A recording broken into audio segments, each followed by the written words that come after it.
After discovering the divisions and the tensions within the life of the Corinthian church, Paul brought the gospel to bear and talked about how the gospel is the very thing that provides that foundational unity.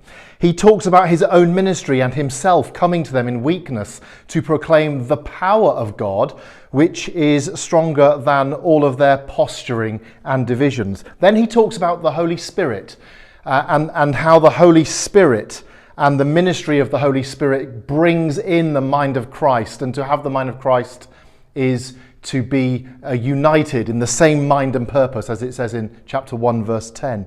Then Paul turns the guns onto the Corinthian believers themselves in chapter 3, where he starts talking about them as immature infants who are not ready for meat as they should be, but just keep wanting to drink milk. I follow Paul, I follow Apollos, they would go on.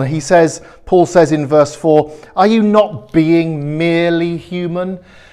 In other words, if you have the mind of Christ, as we saw at the end of chapter 2, then these factions become meaningless and infantile, juvenile, babyish, childish. He talks about you are God's fellow worker, you are God's field, God's building, employing all these different kinds of metaphors. And then I want you to notice from verse 10 all the way down to verse 15, Paul uses one word multiple times. When a word is repeated several times, it's designed to get our attention. That word is foundation. Paul laid the foundation that no one, which is none other than Jesus Christ. No one else can build on that foundation. If they do, whether it's gold or silver, straw or stubble, then that will be burned up in the day of judgment. And anyone that builds on this foundation whose work survives will receive the reward. So the word foundation, again, Christ is that foundation. And then he says, do you not know?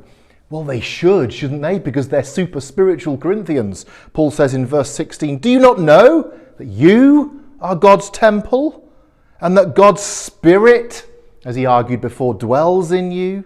And if anyone destroys God's temple, God will destroy him. For God's temple is holy and you are that temple. Beautiful words. And then he adds in verse 18 about self-deceit. Let no one deceive himself. These are real things that we are talking about. It is God and God's wisdom that catches the wise in their craftiness, the so-called wise. So Paul begins this chapter by talking about Christians staying on milk when they should be eating meat. It's just a metaphor for maturity. In his commentary, Anthony Thistleton asks this question on childishness among Christian people. He says, children are often attention-seeking and demanding, and heaven knows we know that.